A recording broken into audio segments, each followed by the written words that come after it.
Hi mga ka-goods, for today's video, since Sinulog Day karon, kunya dili mi kaadto sa syudad no, kay daghan kaayong tao plus layo pa gyud ang Sinulog adto sa SRP, dili pa rin sa una diha ra sa Fuente.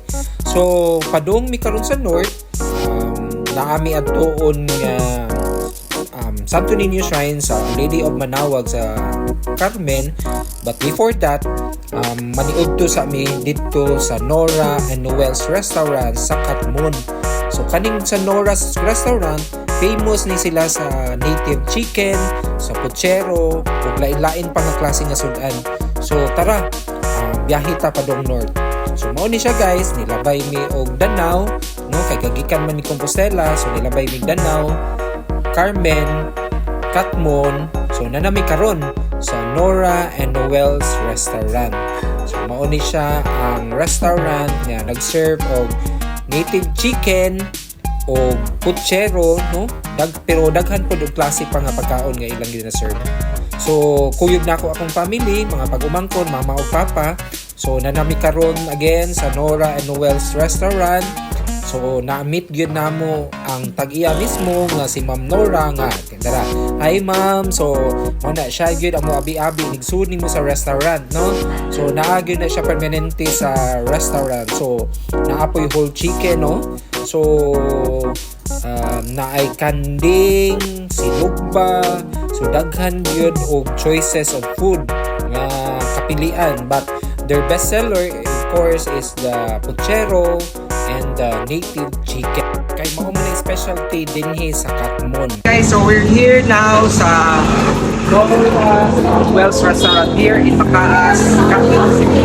So they're selling puchero, bisayang manok, and caldereta, and dagan-dagan pang klase sa pagkaon.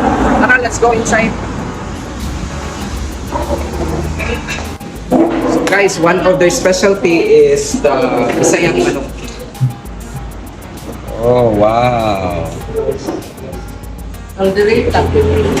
So pili lang sa ami unsay mga i-add na mga sudan, pero naglaway jud ko kay lami gyud na, no, appetizing to the eyes gyud karon. So karon nag-serve na si ate sa among order nga puchero. So ang per order sa puchero is 580 pesos na siya guys. Look at that. So kami oy no, so karon kaon nami nag-order mig duha kay ubay-ubay man pud mi nangaon, no.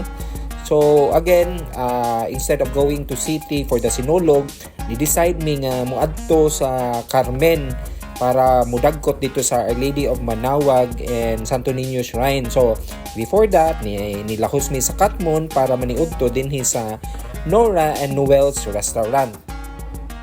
So sa pagpapangaon na mo dito guys, daghan po sa kaayo ang mga nangabot nga mga customers, no, mga foreigner kay gikan di sila og Malapaskwa, so nihapit pod sila dito sa Nora's Restaurant. So karon pabalik nami from Katmon, balik mi sa padulong Carmen, no, kay muadto nami sa Our Lady of Manaoag, no. So mao ni siya ang way. Naa siya signage going to the Cebu Safari, so mao na siya ang way going to the shrine of Our Lady of Manaoag. So nakaadto na ba mo, naka-visit na ba mo sa una? Sige mi visit diri kay anhiman pod mi mag-Station of the Cross during Holy Week, no. So puno jud kay ini siyang place, especially during Holy Week kay daghan man ang taga north nga anhi sila maghimo sa Station of the Cross. So mao ni siya way guys going there. So mao na siya ang gate, no. So that's the gate na going to the Our Lady of Manaoag. So pasulod nami sa entrance, and then dako kaayo, luag kaayo ni siya nga lugar dire. So we're going to the parking area. So si Iron mao na siya nag-drive, ako pagumangkon, no. And then lakaw mi, init kay ni nga time, pero naka-sunblock man, so walay problema maski init. So kana siya is naay stairs going to the shrine sa Santo Niño Shrine. So few steps lang pataas, dili mo kay na siya hangak, but init lang yun mo nang I wear cap and sunblock yun. So So this is the Our Lady of Manaoag Grocery Center din sa Carmen, no? Mao ni siya before kamusod, ibilin gid imong slippers or footwear. So mao ni siya guys, this is solemn place, hilom gyud ni siya, no? This is the Our Lady of Manaoag na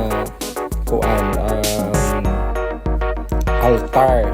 So this is the Rosary Center sa Our Lady of Manaoag. So mao ni ang church beside the katong Santo Niño Shrine, no? So dako kay ni siya nga lugar. So after that, we went home, no? Pero nihapit mi sa clinic nako sa Danau, and then ipalit ko purple yam cubic cake para sa akong mga staff sa Danau. So karon na nayo na mi og sinulog guys, no? In celebration of Senior Santo Niño nga kapistahan kay wala may mikaadto sa Cebu, so amo na lang gi-celebrate dinhi sa clinic.